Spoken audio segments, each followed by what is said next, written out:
Hi, I'm Cameron, and I don't just read comics, I love them. On today's episode of Cameron Reads Comics, my friend Kyle and I are reading Batman Earth 1 by Geoff Johns and Gary Frank. This is actually going to be the first episode in a 3-part series reading through the trilogy of Batman Earth 1, so make sure to tune in to the next 3 weeks to hear our thoughts on the entire series. Just a warning, there are going to be full and complete spoilers for Batman Earth 1 Volume 1 by Geoff Johns and Gary Frank. Consider yourself warned. And remember, go follow me on Instagram, Twitter, and YouTube at Cameron Reads Comics. And make sure to clobber the like and subscribe buttons, as well as leave me a 5-star rating and review on iTunes. Now, here's your episode on Batman Earth 1. Batman is not a hero, he is just a man. In a Gotham City where friend and foe are indistinguishable, Bruce Wayne's path toward becoming the Dark Knight is riddled with more obstacles than ever before. Focused on punishing his parents' true killers and the corrupt police that allowed them to go free, Bruce Wayne's thirst for vengeance fuels his mad crusade, and no one, not even Alfred, can stop him.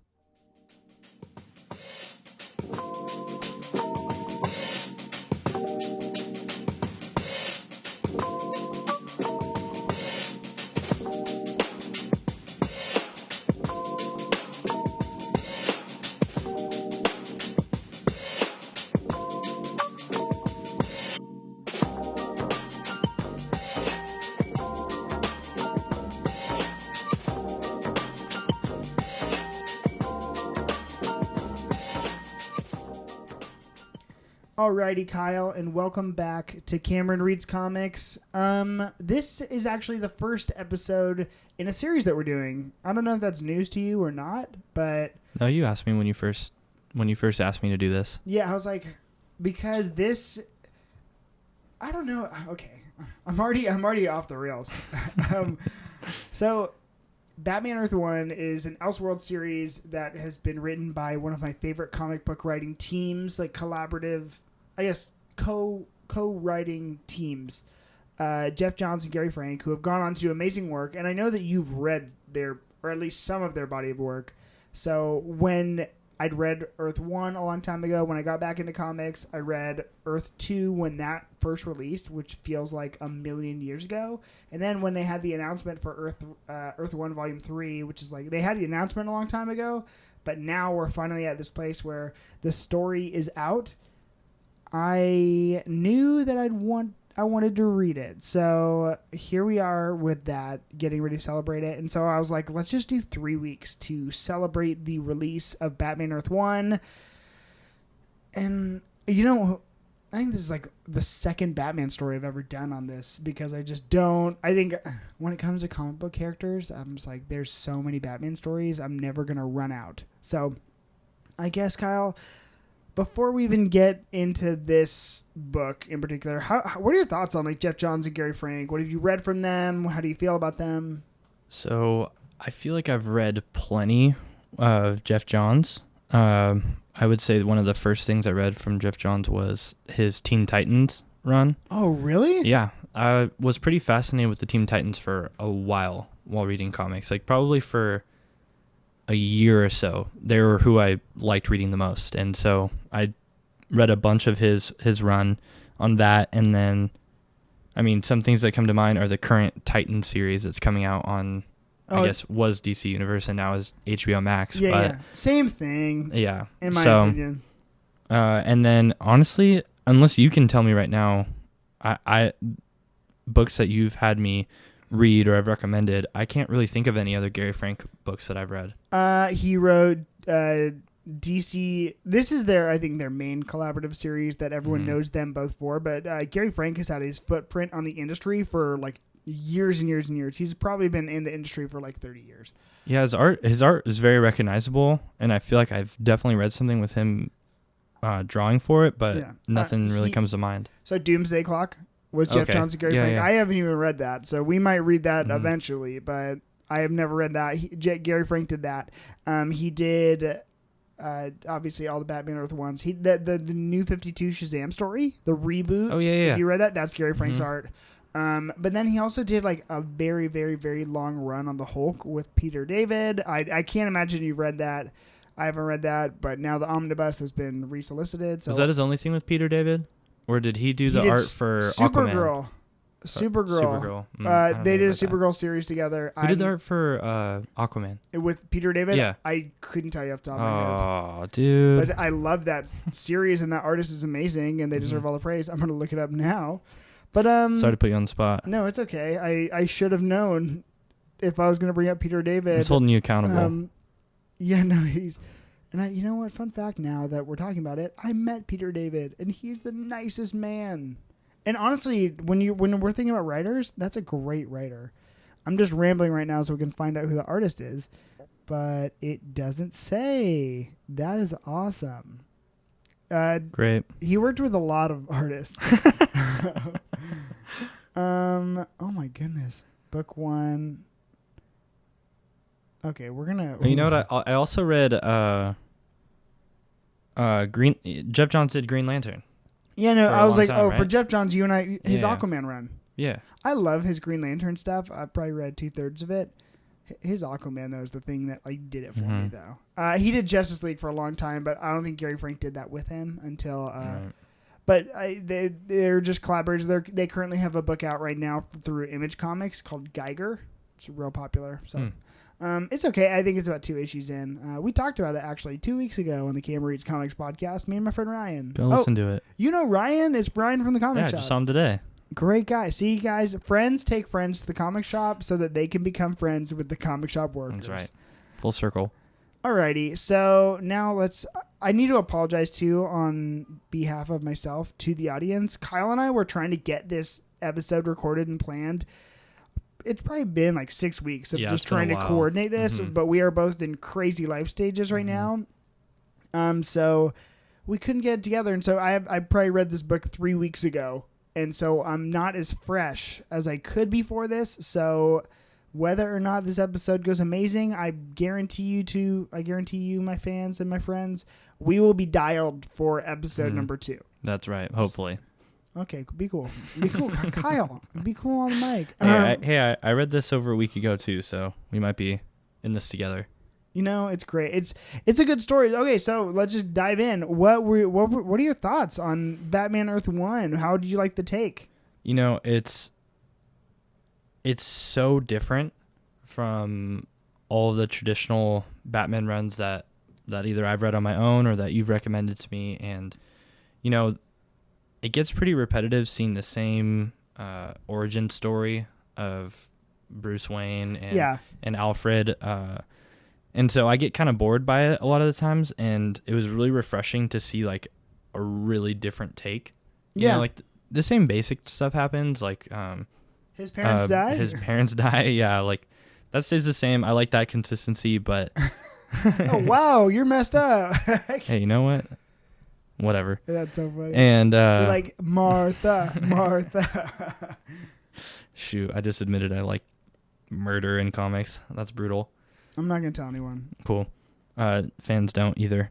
And I like the differences in Alfred. I like traditional Alfred a lot, but I wasn't hurt by the difference in this take of him. Yeah. You know, traditionally he's the emotional support, the butler who's always there for him at home when he needs it. Yeah. And in this one, he's, you know, like a private mercenary and a violent kind of badass, like old man. So yeah. I guess a lot of differences are pretty refreshing. I would say as the story, like as a whole, I kind of got more from Alfred in the story than I did from Bruce Wayne. Wow, really? Where it's like, I don't know if they tried to do that or if it's just the way I was reading it. That's not, you know, we can dive into that. I think in every Batman story, that for me, and like obviously Batman's the most important character because he's literally the protagonist. Yeah. But I think if you want to understand Batman, you need to get everyone in his surrounding circle like done correctly. And so I think for me, those two characters are Commissioner Gordon and Alfred because those are the people that really know him better than anyone else, and they're really the only people that that have and can challenge him on a more moral level. Yeah. So I guess as the story comes together like cohesively in this first arc, It was all right. It was all right? It wasn't bad. Okay, so there's a lot of changes for a lot of characters, Mhm. and so I guess what's the one that stuck out to you the most? Well, I just talked about Alfred, so definitely Alfred is a main difference. And then now that you bring up Commissioner Gordon, I guess like here and there throughout comics, like someone's trying to mess with Gotham PD, like someone's trying to get under everyone's skin, and it seems like in this story, like someone really succeeded in getting under. If I'm not wrong, I'm blanking, but Harvey Bullock. But well, did someone kill Commissioner Gordon, or he's not commissioner yet, but Gordon's wife? I believe so. Yeah, no, they killed Sarah. So that's why he's kind of like they either killed Sarah or they killed Barbara. I forget her name. I think Sarah. Sarah Essen Gordon. Very great character. And I think that's why Gordon was kind of like a wuss in this, is because like his person was killed, and now he's like, okay, so my other one doesn't get murdered. I kind of got to do whatever they say. So I guess that was pretty different from. I mean, my original moments with Gordon are in The Dark Knight, the movie. That was my first meeting of that character. Actually, wait. Now that I think about it, I'd love to hear your. What's your relationship with the character of Batman? Like before you even read this, like where does he rank amongst your favorite superheroes? Because he's obviously like no matter what, he's always going to be in the conversation, and usually that conversation is whether or not he's the greatest hero. I'm not here to have that conversation, but like how is it, his influence on the medium and everything affected you in your relationship with comic books? I think it's a beautiful thing with Batman that he doesn't want to be the person in the spotlight, yet so many people try to put him there, like literally and figuratively. Like literally there's a spotlight to go up in the sky for him, for his signal. Ooh, that's very good. Yeah, thanks. Thought of it myself, I think. And then but like he's just always the person who has like goal A at the forefront of his mind, and nothing can really stop him from achieving that. And so I think like as a character, he's more fascinating, like thinking about his brain and how he ticks more than like, kicking butt, like pow and fighting him and stuff. He's so cool. Like it's hard not to just think he's cool. That is honestly, when it comes to cool factor, they're like, look no further. Right. So, I mean, he's so cool, but like he's so much more than that. And I like when the more than that kind of comes out in the story. And then personally, like my favorite Batman's when he's interacting with Superman. Like, really? That's just because they're just polar opposites, but all want the same thing. Who do you, and this might be putting you on blast, but who is your favorite superhero? Yeah, that is pretty on blast. Almost like, is Batman up there like top 3? Is he? Yeah, he's got to be top 3, but I don't know if I could choose him as number 1. I think that's cool. I think Spider-Man. Yeah. For me, just because of how like, I don't know, when I first started liking comics and superheroes at like a teenage year, and it was just so relatable. Like all he cared about was, I mean, his grandparents at the time, and then aunt and uncle. Aunt and uncle, sorry. That's You're brutal. Not a fan. That's brutal. My You're favorite like Grandma superhero. May. That's so brutal. Cut that. And then just like who he feels at the time, like the love of his life. Yeah. And that's like all he cares about. And I like that he's willing to just spring into action and do everything he can to stop a bad guy. Yeah. At the cost of his personal life. And so is it Spider-Man or Batman we're talking about? Spider-Man. Okay. Well, I guess everyone kind of does that, but Peter Parker is I think one of the things that you mentioned, and I like that you mentioned it, is the fact that you like Batman with Superman, because I think one of the things is, and I think why you like Spider-Man too, is he has like a lot of these Batman factors where it's like he's cool, he swings around on a web, Batman swings around on a bat rope or whatever, and he does the whole thing, but Spider-Man's a lot more likable. Like, and I just mean on a nice level. Like he would be nice to you if you ran into him in the street. If you ran into Batman in the street, obviously you wouldn't because he's a ninja, whatever. But more along the lines of, if you see Batman, you're probably doing something wrong. He's gonna kick your ass and he's gonna be a dick. Spider-Man will never do that. Superman will never do that. And so I like when you mention Superman and Batman's interactions because the dichotomy there is so interesting. Yeah. And I just think I like that you like him when he's with someone that is such like, in for lack of better words, like such a Boy Scout, so upright, and so I really like that you mentioned that. Not to make this like what I love about Spider-Man, but we can make that every episode. But I like to. I don't really care. I'm sorry, this makes anyone mad. I don't really care about Batman and Catwoman's romance. Oh, really? Like kind of at all. That hurts but me. like what always tugs on my heart is Peter and Mary Jane, and how like it's just so evident that they love each other. And sorry to the Gwen Stacy people as well. No, not sorry to the Gwen Stacy people. But like, I think I've talked about it before on here and with you, but I need like a really good romance in my books. That was episode 1. Dude. Yeah, and so I love that part of it. And so when I get some romance in my comics, I know I'm going to love it, and a good romance helps too. Like we've talked about this issue so many different times, but I think it's Ultimate Spider-Man 13. Oh yeah, where it's exactly. literally the whole issue is Peter Parker and Mary Jane.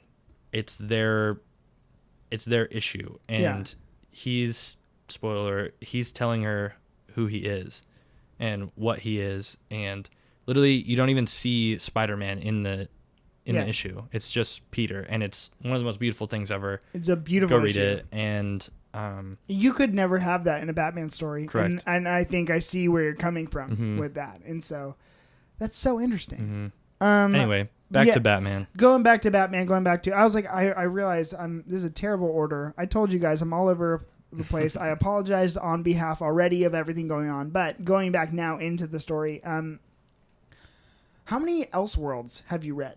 Like Elseworld stories, meaning just like multiversal. This is not just an origin story. It's an entirely new take on the direction of every character. And I mean, obviously, like there's intentional things like Martha. In the comics, choose your canon, but Martha Wayne isn't Martha. Like her maiden name isn't as it usually is Kane, named after Bob Kane. No, she's Martha Arkham, and you see Bruce's familial ties to Arkham Asylum. That's an interesting choice. You see Thomas Wayne's running for mayor at the same time. Who becomes mayor is Oswald Cobblepot, and there's a lot to digest in there. And then you have Alfred, who's not I guess prim and proper. He's a brute, and he lost a limb, and he's a personal security guard, not a butler. And so it's like and I think the two gnarliest ones for me were Harvey Bullock and Commissioner Gordon. Harvey Bullock's a freaking TV cop who's in shape, and I had to I read this twice actually. When I reread it, I didn't realize that I thought that was Harvey Dent. Yeah, I do not have at all a very extensive knowledge and like photographic memory of all the Batman comics I've read. Yeah. But I was like, that is not what I'm used to seeing, and I had to go check either my phone or I can't remember if I checked a different comic, but Harvey Bullock's always like kind of the big fat douche of a cop that's messing with disagreeing with Commissioner Gordon all the time, right? Yeah, like I think his foundation as a character is he hates Batman. Right. Like, yeah. And that's what I love about that character too, is that right now actually in comics canon, I think he's the leader of he's Commissioner Bullock for the Gotham City Police Department, which is amazing, and rightfully so, because that character is him and Batman always butt heads, and Batman does what he does because he doesn't think the police are reliable, and Bullock's whole thing is we can do this, and he entirely disagrees with Commissioner. He's a voice of reason, and that's why I like him. And so this new take was just so shocking, where it's like, oh my gosh, who's this charming man, and everything that he went I think we should just talk character by character Yeah. about what was going on, because I think there's just so much to digest there with the creativity that Geoff Johns like brought to this. Question: Do you think if you were police commissioner, like yourself In Gotham? in Gotham, do you think you would agree more with Gordon or with Bullock? Like on me, like just a literal level. Like if it was today in the city. Like, what makes the most sense to you? Bullock. Hands Yeah. down. Gordon, like, there's something very altruistic about Batman, the idea of Batman, but it's like, really, he's a crazy person. Mm-hmm. Like, that's just insanity. It's like we want to romanticize it because we also only receive it from his perspective. But if the superheroes actually existed, and I don't mean like The Boys, and I don't mean like Invincible, I mean there's a guy who doesn't think that the powers that be are trustworthy enough to do their jobs. And in the comic, I know that it's, I don't live in Gotham either, Right, so that's yeah, a major fact. If we're just going outside my door and there's a guy's like the cops can't do it, and so I'm gonna do it because I'm gonna do justice for me, and I live by my own code. Da da da da da. That's enticing from a narrative perspective and how it's built if they are the protagonist. But if I am myself watching that happen, I'm like, gosh, no, like the police should really do something about that, because that's terrifying. Yeah. And I don't want him, number one, I don't want that guy who will probably die, or, I just want, I want to trust the powers that are, in place for that. We don't deal with supervillains necessarily either, so that's kind of hard. There's definitely some villains in this world, but Oh, dang. there's no supervillain. Where do you land on that? But also, I'm like, but the necessity for Batman, like if we're talking, if I did live in Gotham, then I think I'd be on Gordon's side, because I think Gordon is actually just looking out for Gotham. Yeah, I guess it's hard too, because for Gordon, if I remember correctly, like Batman comes to him. Yeah. And Batman like purposefully tries to be trustworthy in front of him and do things for him in order to like gain his trust. And he also, I mean, in most stories, like Gordon's a very trustworthy guy. Yeah. Whereas Bullock doesn't seem like it from the forefront. Especially in this story, you know what I mean? But Bullock, I think Bullock is just going to go by the code. And I think that's, if I was to be a police officer, like, out my perspective now going in, I would trust the man going by the code, as opposed to this guy that is welcoming alternative means to the ends. You know what I mean? And so that being the case, just from that perspective, I'd choose Bullock. Yeah. No, I think I would too. Realistically. Yeah. I'm like, but on a personal level. Okay, so how did you feel? Let's go character by character. How did you like the reality show Bullock? You know what? I again am not really like tied to that character like as much. And so like a difference in it was, like I said at the very beginning, like kind of refreshing. Yeah. To see like a different version of him. I also was like, that seems like Harvey Dent. Yeah. More so. Yes. Just I was like, this the is way Harvey. he's drawn like reminds me of him in most of the comics. So I had to do double take on that as well.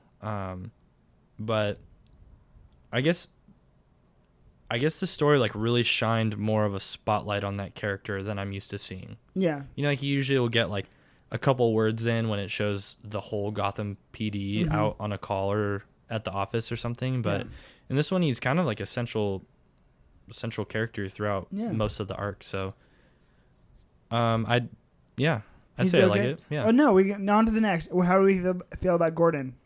Like, that was the one thing that actually I was like, I don't know if I was okay with the characterization of Gordon, because I'm like, he is not a pathetic. Yeah, it's little something wallower. I'm so not used to, and I think the Gordon that I'm used to, I think like at the end of the day, just like couldn't be someone who just follows in line with criminals and with crime bosses, and like even for his daughter, like nothing can change like the love that man obviously shares for his daughter, like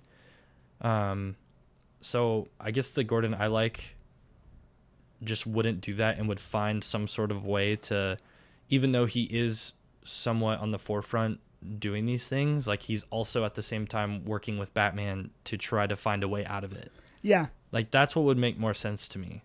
No, I totally character, agree. So. Yeah, I feel that way too. Gordon is he's complicated, and I think that for a reason to as much as I disagreed with his character arc that way, for a reason to like make him that way. So it's like, oh yeah, like they killed my wife.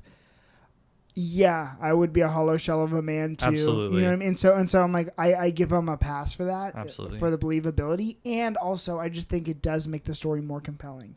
What's interesting about this to me is that Batman, or with Geoff Johns, when he takes on a character, I think usually he's taking on, and I don't mean this in a mean way, but like a B-list character, and he's turning them into someone who's an A-list for DC.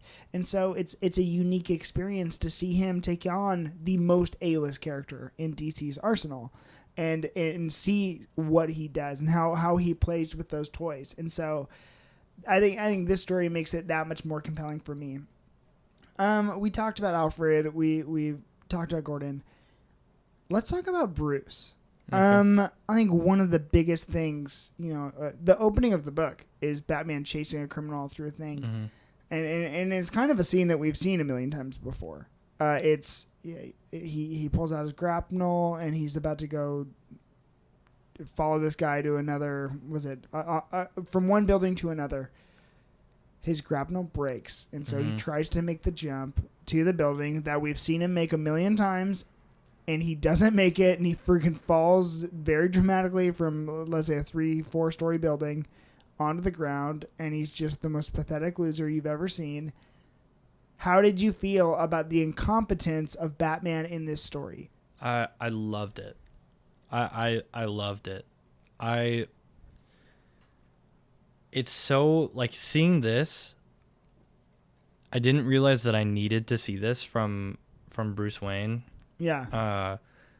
Like the humility of like failing at first, where like when he deals with anyone else, like in other stories, and we only ever really see him like halfway through his career as Batman for the most part, and he just like has no patience for anyone that like fails or does anything wrong. Like if we're in a normal book and he sees like Robin do this, he's like, you're training for the next 3 years with just that hook, and you're going to figure that out because I'm not doing that again. And to see like this book open up with him failing like that, I think gives more of a feeling of like how personable. Yeah. I mean, I'm relatable. Thank you. I love that. And then to see like when he's going out like on his first mission and like how he deals with Alfred, and Alfred's like, dude, you're not ready. Like any sane person would be. And he's like, no, I'm going to go do this.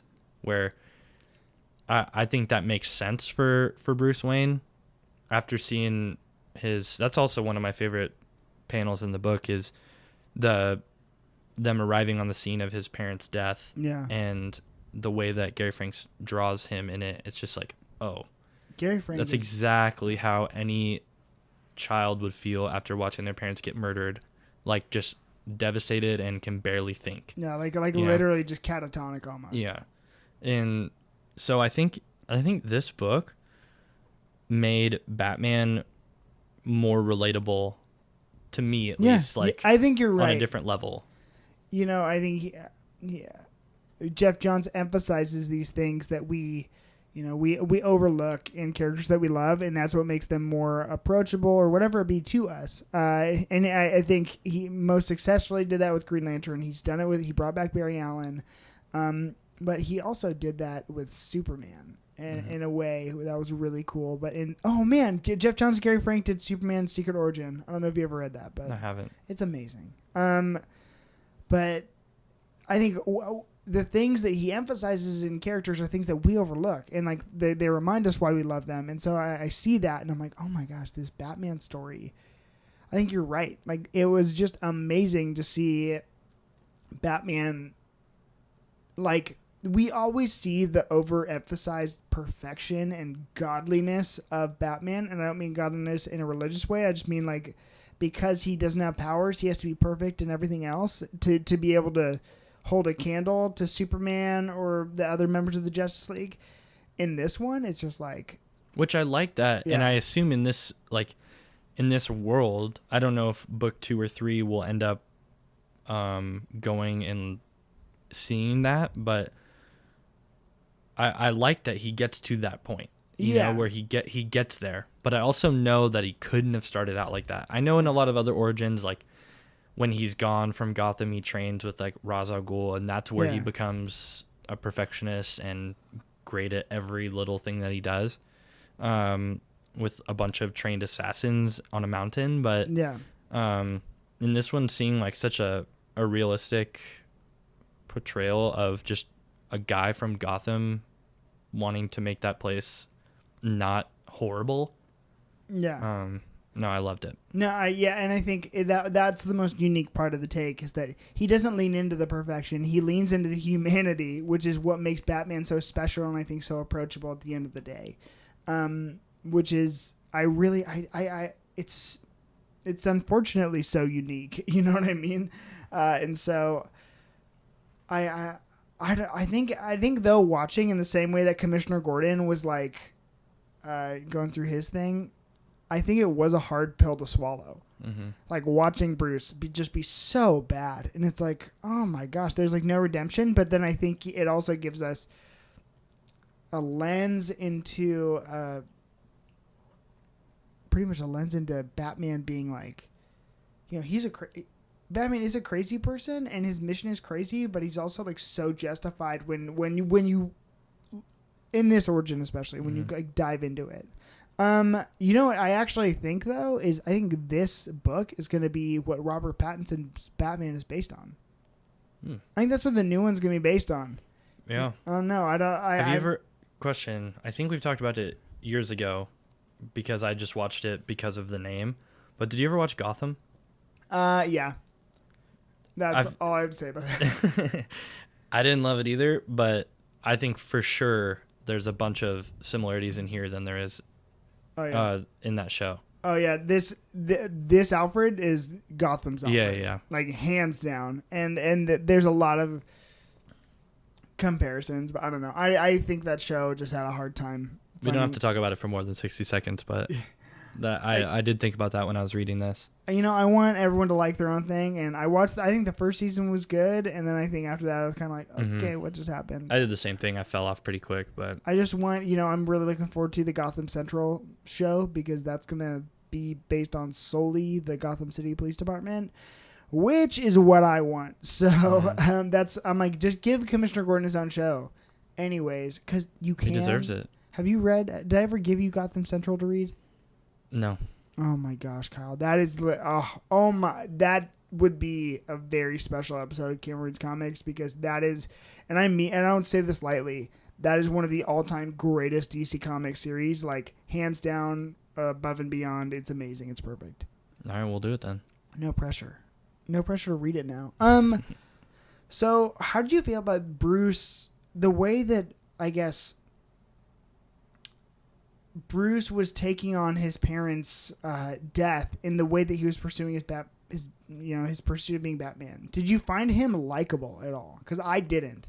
No. There wasn't really like a moment that he shared with, like anyone that seemed to the point where like he wasn't still like on the outside of his body still pissed off.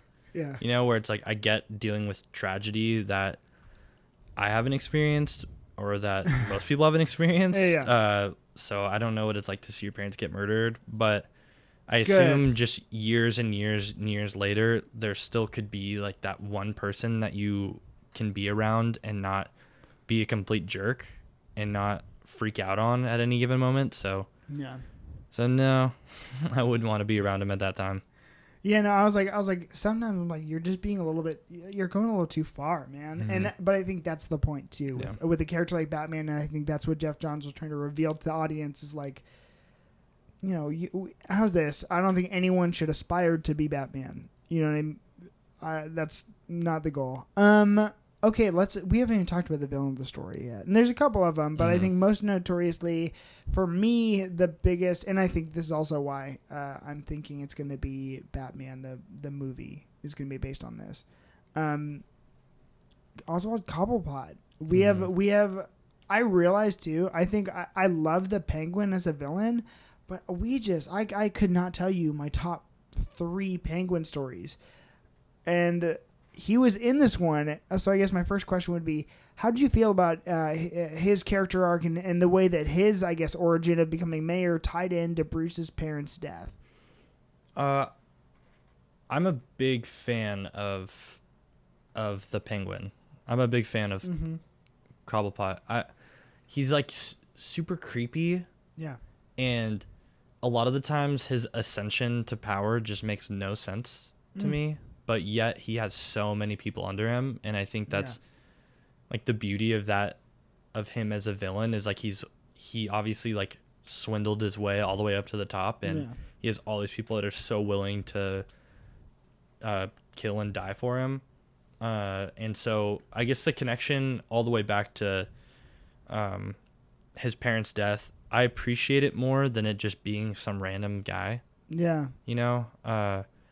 A random guy is just kind of, it's disappointing to like a whole character arc. Yeah. And so, yeah, no, I loved him in this story. I enjoyed watching him.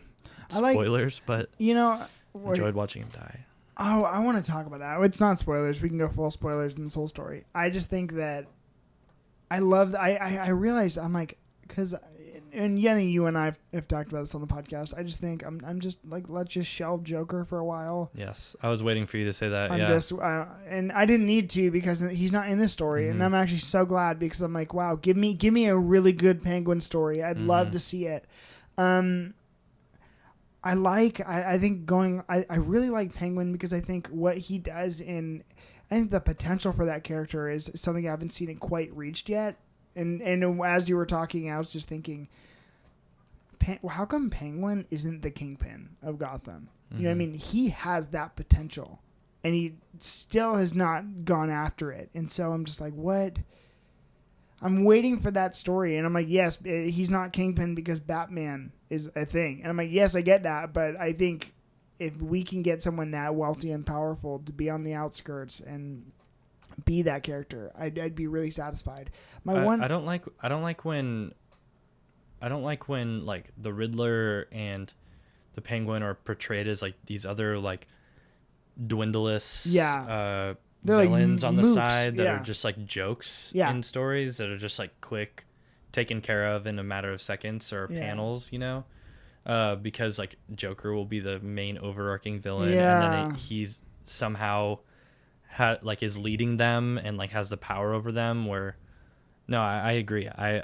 That's why I think it's gonna be so cool seeing like the Riddler be the main villain in that Batman movie. Yes. Like the fact that we didn't see like a Joker in that trailer made me love it even more and make me excited even more, because you and I have talked about that a bunch. And again too though, I don't want if you like the Joker and you're listening to this, please feel free to like the Joker. Also, there's so many great Joker stories. Obviously, I most recently I thought Joker War was pretty wonderful. Mm-hmm. I like the Joker. Yeah, I like the Joker. I just think I get a lot of him. Mm-hmm. That's all, and I just want a little bit less. I'm like, there's other great characters, and my favorite's Two-Face, but we'll get there. I can't guarantee this. I think he's the villain of Volume 2. Or he's the villain of Volume 3, because guess we'll find out. They both on the back, like of the summaries or whatever, mention Harvey Dent, and I'm like, okay, he exists. Coolio. Well, Harvey Dent was in this book too. You remember that in the flashback? Mm-hmm. And so, that was really weird. And I was like, he was just a little kid who was a dick for approximately 2 pages. And I'm like, okay, well, that happened. So with. But with Penguin, I actually was kind of upset, because I thought they built him up to be this really cool thing, and then he just kind of died. Like, Alfred shot him. That's true, yeah. It did happen pretty quick. It was like, boom, boom, boom, and I was like, oh, like... And then it was Alfred that did it. Could we have had, like, one... Yeah, I was like, why did it have to be Alfred? I'm like, I get Batman's incompetent, but he doesn't have to be that. He is the title character of the book, man. It's not called Alfred Earth One. Yeah, no, that's a good point. That was the one thing I was like, I just wish we spent like a little bit more time with Penguin, or that like maybe not that they had the 3 volumes in mind when they were starting the series, but I'm like that he could have been like, I don't know, carried over to be the entirety of villain, because I just think with that character there's so much potential. Like just a street level like thug, you know. He's a gangster, and I think when they took that identity to him, it was a wonderful choice, and I'm just so glad it happened. But I'm like, I just want more. You know? He could be that like untouchable villain that just always somehow escapes Batman. He really could be. You know, where like Batman's always gonna get to his drug raids and his dealings, but just to get to him is gonna be like nearly impossible. Yeah, I'd love to see a story like that. Yeah, and I think there's potential though too, and I think Colin Farrell as the Penguin in the next Batman movie. It's gonna be amazing. Like I don't know if you guys can tell, I'm also so hyped for this Batman movie. It's gonna be good. Oh my gosh, wait, and this ends on the Riddler, so actually I think the Riddler's the villain of the second one. That makes sense. Which would be good. I've read this once, but I never reread it, and that's not a knock on the book, it's just a knock on me. I had other things to read, so I'm really excited to do this series so that we can catch up and read volume 3. We have to talk about the birthday boy for a second. Yeah. How do you feel? Happy birthday, by the way. It's not his birthday, guys. Man, he's troubling. He's a giant size, like a little boy trapped in a giant's body. Oh my gosh. And his whole like part of being a bad guy is he kidnaps girls and secretly like kind of throws them a birthday party. Yeah. And then kills them. That's terrifying. It hurt watching and terrified me. Yeah. He was the most terrifying part of this, you know, like he was the scariest. We've seen crime bosses for years, you know, in everything, in every part of pop culture, but he is a whole nother level of disturbing. Yeah, I think there's like a troubling part because it's the innocence that comes with him, because he is a product of cruelty and thus he only knows that language. And also just the sheer brute force of he's and I don't mean like this in a mean way, but he's just a monster. He's a huge, beefy dude, and like Batman posed no physical threat to him. And he only posed a physical threat to Batman, and then on top of that, being unhinged, terrifying. Yeah. And then, how'd you like the basement scene with all the dead bodies of the girls? Yeah, I didn't like that. Yeah, I don't know what else to say. I loved it. You're like, actually, top 3 seats are... Best panel of the book. It's awful. Sometimes I think the comics can go a little bit too far. Like, I think this book was a little bit mean in spirit. It was just like mean streets, like... And for Gotham, you need to portray it that way sometimes. I think that was a step too far. I was like, let's all just calm down. I agree. Geoff Johns, I get it, you're writing Batman. Like, this isn't a Joker book, though. You know what I mean? Yeah. You changed it up enough with like all the characters. It didn't have to go. You didn't have to. I'm like, I get Gotham's cruel. It didn't have to be heartless. But maybe that's the point too. Okay, so a couple questions. Favorite character? I think you already said it, but. Did I say it? I think you liked Alfred, but if you had another favorite character, now's the time. Yes. Yeah. Yes, Alfred? Yes, Alfred. I have another character. Yeah, I'm helping you out right now. Yes. Great. Yes, Alfred. Yeah, no one else comes to mind as like who I mean, I really didn't even like Alfred that much, but I liked a different version of him enough for that to be my favorite character. I think, they give Alfred a million skills in the regular comics where he's a butler, but he's also was an open heart surgeon. And, I guess he does have some fighting skills. Nothing. He served in the military. I think this Alfred actually works best. Like, it makes the most sense for Bruce's mission. Yeah. I like the idea that he's like the main source of training for Bruce. And I would say Alfred. I agree. No, I don't agree. He's not my favorite. Favorite was Commissioner Gordon because of his arc in this series. I think Alfred kind of had a very tragic arc, and then he kind of stagnated in just like, I'm gonna bear witness to, my best friends. Thanks for pooping all over my pick. I'm like, F Alfred. No, I love Alfred. I just need to accompany that with my other favorite supporting character. I get it. Which is Commissioner Gordon. Because I think his arc was so good. Like, it was being able to watch him kind of like be heartbroken and like, Geoff Johns took that character to a place that I never thought he'd go, which is, succumbing to the corruption that is Gotham. And it's like, I thought he was always going to be the morally upright one because he would never stoop that low. And then he does that. And I'm like, what? Like, that's almost unbelievable. I don't know if we've even mentioned it, but Barbara Gordon, his daughter, is the one who's kidnapped by the birthday boy. Yeah, I think so. the stakes were all on like Commissioner Gordon. You know what I mean? Like, Batman wanted to help, and Bruce was trying to do a vow to his parents, but it never quite. I don't know. I don't think it ever was fully realized. And so the way that, sorry to interrupt you again, but I'm pissed. the way that Gary Frank draws Commissioner Gordon, like through that whole section of the book. He, like, you could see, like, the worry and how terrified he was, like, throughout that whole time. Yeah. So I think Gary Frank did a really good job of portraying that. Yeah, I think we'll talk about Gary Frank next because I think he deserves his own podcast. But yeah, I just think Commissioner Gordon's arc to eventually getting in the mean streets, like, no, I'm taking Gotham back from the hands and that being inspired by someone like Batman. I loved that, and I think that's the way that these characters interact and work best together. So I loved it, and I was really glad that happened. Okay, so let's talk about the art because we did let it slide, and we also do have 2 other volumes to talk about the art, but I'll say it point blank right here. I think when it comes to the penultimate artist of the DC universe, look no further than Gary Frank. I think he is absolutely the most wonderful artist. And this is a hard pick for me, but he's in my top 3 of artists. Oh. I think he's actually number 2 for my favorite comic book artist of all time, because the way that he draws facial expressions and the way that every single character just comes alive on a page because of his art style is insane. And the stories that he is able to capture and the mood and all of it, I think he's the most wonderful. So how do you like his art? Yeah, I mean, I think I mentioned it a couple times now, but the way he's able to let, like, the reader see and feel what a person is, like, feeling internally. Yeah. And then also seeing how realistically someone would react to something. Yeah. Like, I think he does that.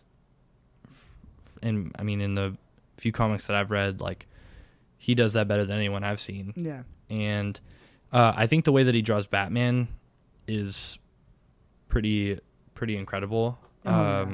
I don't know if we've talked about it on here, but you and I have talked about it multiple times, but I love when the suit's gray.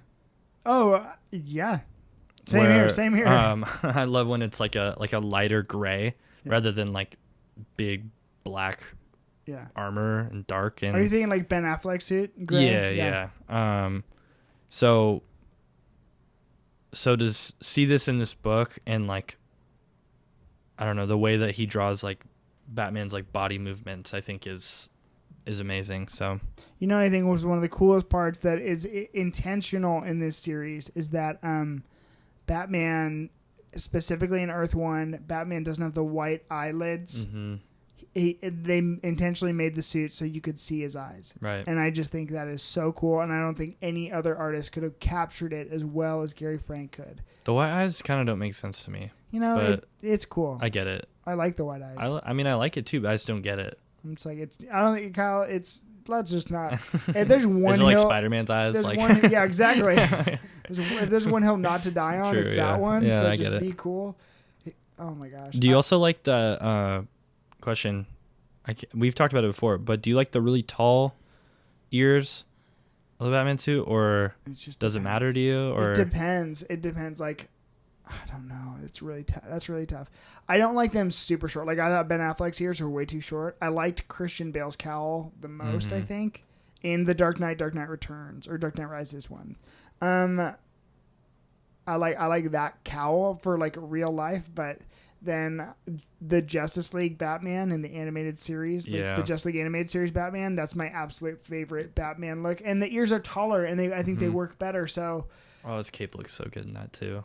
And I, you like the gray. I think Batman's cape should always have like some sort of blue sheen to it. That's just me. But what about what's your preferred like Batman logo on his chest? Ooh, that's tough. I don't know. I used to be anti-yellow circle. Mm-hmm. And now I'm kind of pro yellow circle. Yeah, it's kind of nice. I'm like, it just makes it pop in a way that is so, and I'm like, it makes the bat signal kind of make sense too. Mm-hmm. And I think I gotta relook at the costume in this one, but I'm pretty sure I used to just like the gray. Oh yeah, no, he has the yellow circle in this one. I used to just he does at the end. Yeah. I think towards the beginning he just has like it's like a small black bat. Yeah, he has the gray like insignia with like a lot of people like it blank. I don't know, because I'm also like, man, Hush Batman's costume is probably like also the most perfect. So it is very much subject to the artist and what they have going on. So I was just completely wrong. That's cool. What, he has the yellow?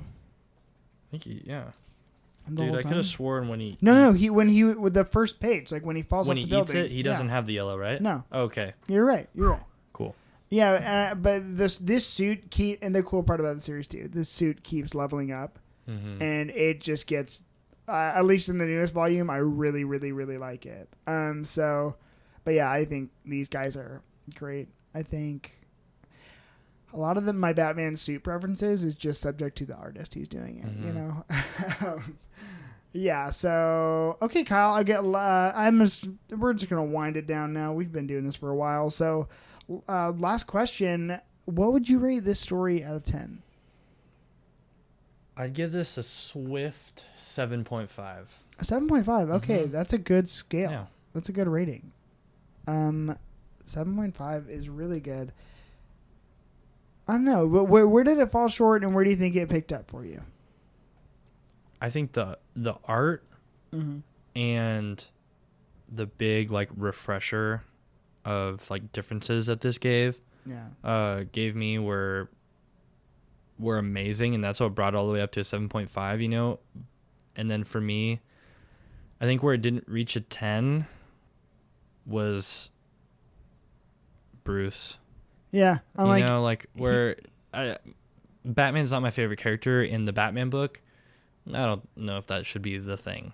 Yeah, but also, I don't know, a lot of people also, at least as I found on the pod, a lot of people don't want the main character to be their favorite. And I'm like, that's okay. Well, I do.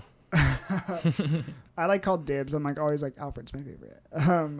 No, but yeah, so I think that, I think it's good. I like, what do I rate it? I think I'd probably honestly give it 7.75. Like close to an 8, not quite.